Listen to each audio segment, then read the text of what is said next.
is Bryce, and I'm your host for The Inbound Secret, where we're talking with top performers and health experts and sales badasses alike about their strategies to optimize their well-being and performance. Once again, this is The Inbound Secret, and let's get rocking and rolling. This is The Inbound. This is The Inbound. This is The Inbound. The Inbound. This is The Inbound Secret.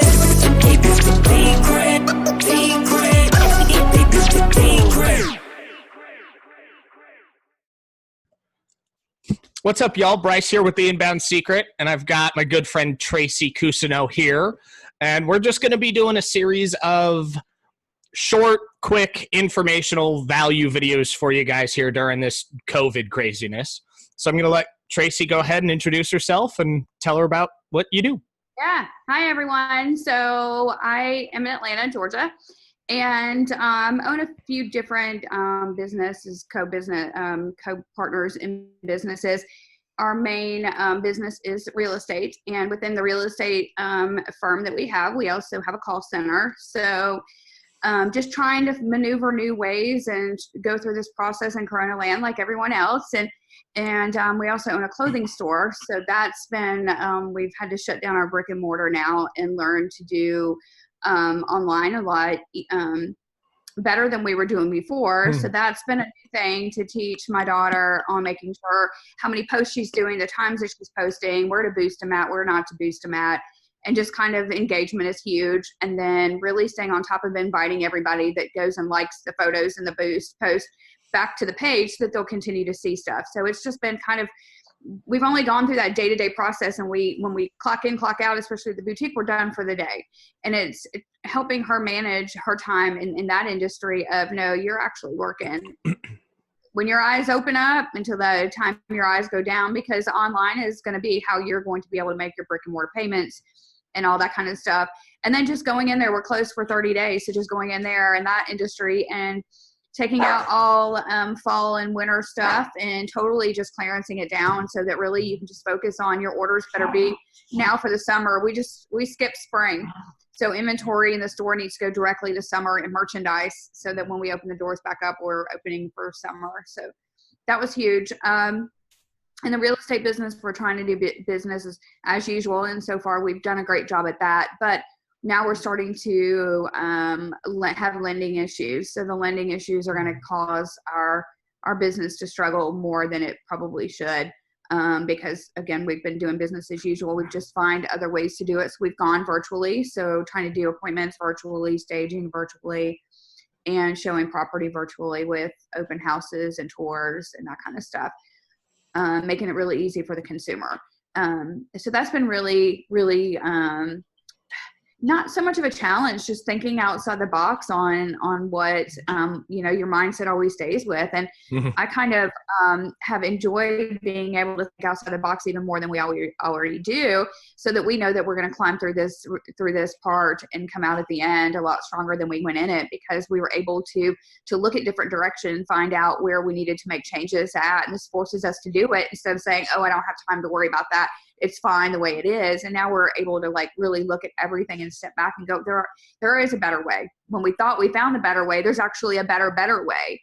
And so it's really helped us. And then just family alone. I think that, the first week, if I really journaled the first week of the girls being home and me being the parapro now, it was a lot of bickering and a lot of stress. And even me, I was like, oh my gosh, I cannot do this kind of stress. And then that was Monday. And then by Friday, it was this is actually, we're on a rhythm here. We've got peace in here. And now the kids are cooking together. They're building forts together, doing puzzles together.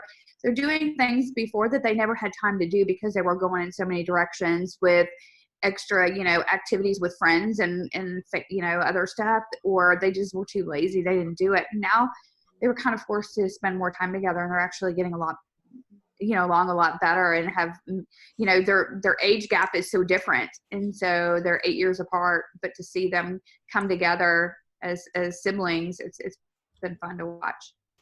Awesome. You've got a lot more going on than you give out to the public to know right away. So thank you for sharing that. I didn't even know you owned a clothing store, and we've known each other for a while now. So, Yep. do you mind me asking a little bit about it? Like, what? Tell me about the clothing store and kind of its own challenges outside of just the brick and mortar closing down. Are you like, how has been the evolution of going from normal business? Because there's going to be people on here that own brick and mortars that can't get to the office or get to their store. Like, what are some tips or strategies you've used and your daughter's used to take what was normal and then flip it over so that it's working during this time specifically? So usually we focused on at least posting 3 times a day, just to let people know you're there, what sales we're running, and that kind of stuff. The biggest thing that we did was we moved, owning a brick and mortar, we moved everything out of the window and tried to move it back. So we don't know where we're going with this. And if we have any type of crime or theft, we didn't want to give them a reason to break into our store. So all the, jewelry and all that kind of stuff, it got all moved out of, the front and the, main stuff, so that when you look in there, you can't really see the value of what's in there. So that was huge, moving out so you couldn't see like iPads and cash registers and all that kind of stuff from there. That was just, thinking outside the box of, okay, if they break this window, what are they going to grab and move and leave? And so you have to think that way, unfortunately. So that was huge, but spending the time to say, okay, we're at least going to post 5 to 6 times a day between Instagram and Facebook. And we want to send different messages to both in case the consumer that we have is seeing both. Now it allows us to show them 5 to 10 things versus if we show them on 2 different platforms. If we get more engagement on a product that we put on Instagram, then we would move that product to Facebook, vice versa. So we're just kind of testing the difference on the clothing and that kind of stuff. And we run it across every state. We try and hit about 5 to 7 thousand people per boost, just to kind of see what we're doing and really dialing in on that process and what we're saying. So of course we have free shipping. We're running discounts. We've got codes, all sorts of things. We brought in some younger children that have some influence in the high school and college, and given them codes to use as well. Shoppers that we know have been to the store a lot. Hey, listen, if you have an outfit on that came from Southern Lace, could you tag us in it and we'll give you a shopping code, not only for your friends, but we'll give you an additional discount. So awesome. That's been really good. And they're really excited about it. They don't have anything to do right now. They're bored. So if it gives them the chance to go dress up and put some makeup on and fix their hair for something like that, to socially connect and engage with other people, that's been really huge because they're just as bored. Yeah. And then just really giving us a chance to dial back on brick and mortar. Is it really necessary? And so this will really tell if we can sell more online the way we're doing daily in the store. Does it allow us to see that we can just have we don't need the brick and mortar? So this will be a test, a test time as well for that. Forcefully, but yeah. Yeah. No, it's good. And then really just, for my daughter, I mean, it's, she grew up really quick trying to understand stuff, and what I realized in funding this and doing this with her is that they don't really educate high schoolers on economics and writing checks. And, the time that she went through high school, you didn't do, signing your signature, cursive, cursive like writing. They took it out of school for a long time. They not brought it back. here. It's like, how do you sign stuff if you don't know how to sign cursive?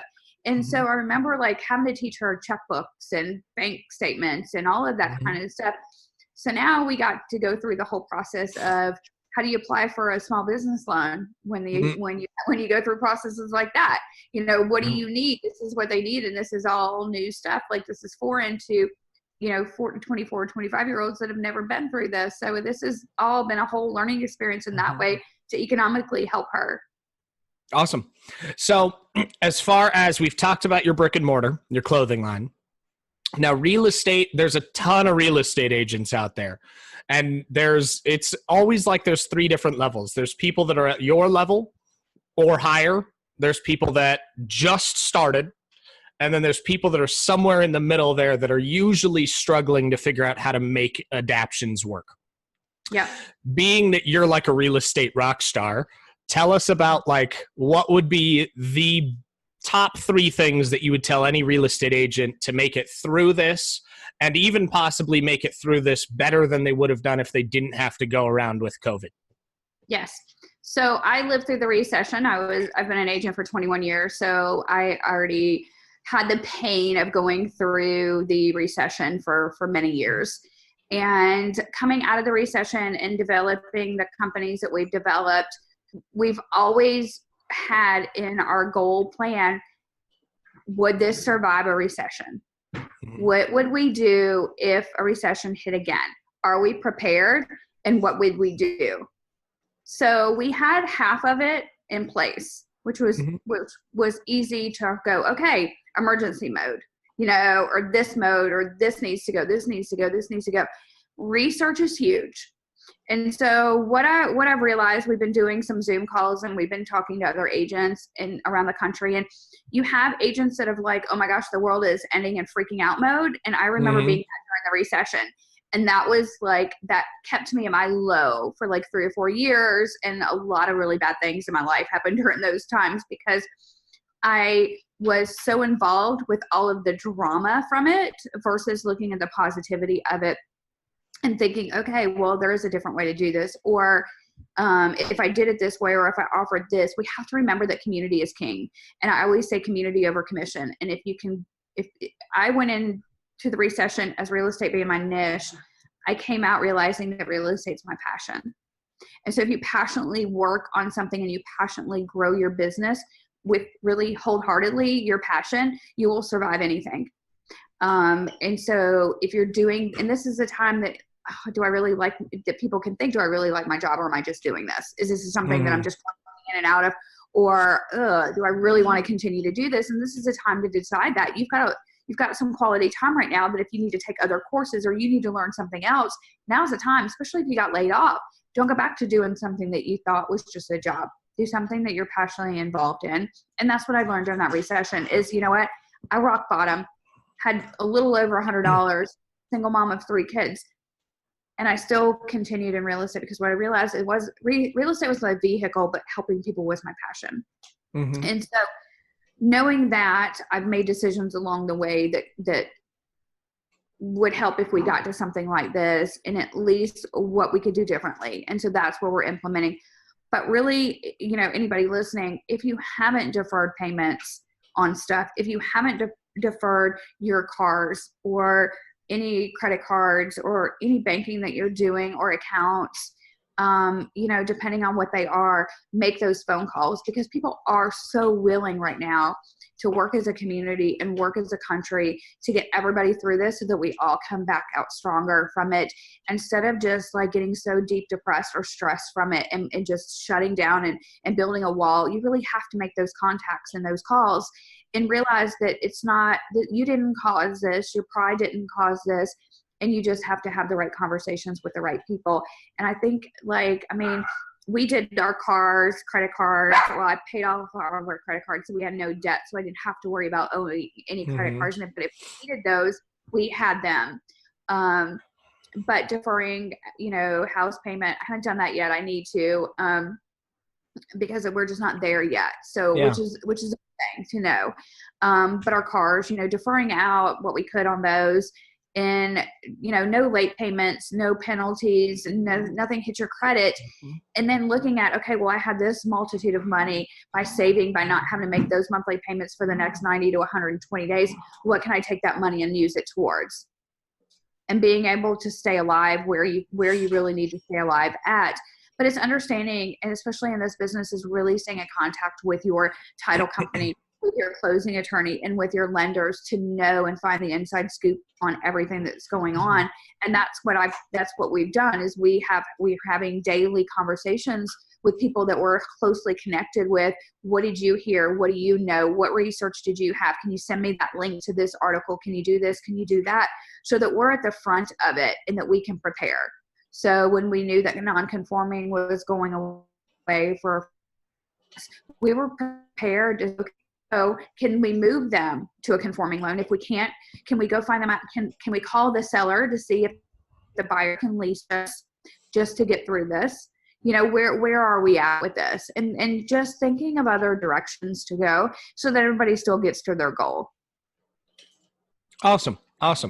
Now, as far as kind of resources or areas of research or information or material, is there anywhere online, maybe a public library that has articles online? Is there some place that you would recommend people go to find information of resources by the state or resources by the feds or resources to help in their company? Yeah, so with real estate, I would definitely, you know, stay in connection with Inman. Inman's really a really good source to use. There's Bloomberg.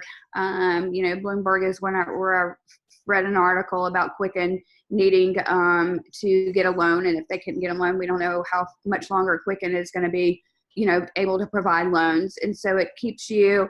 There was another resource. Let me see if I can find this really quick while I'm still talking.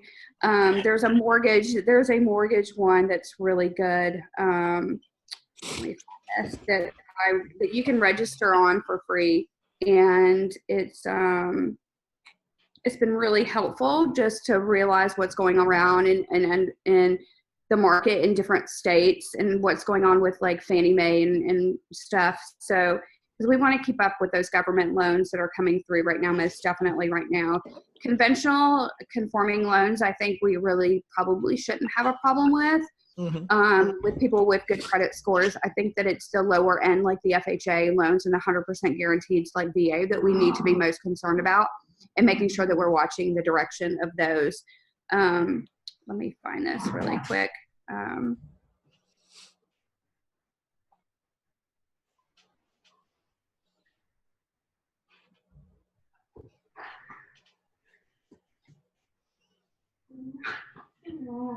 And if you hear something crazy, my dogs are playing on the floor.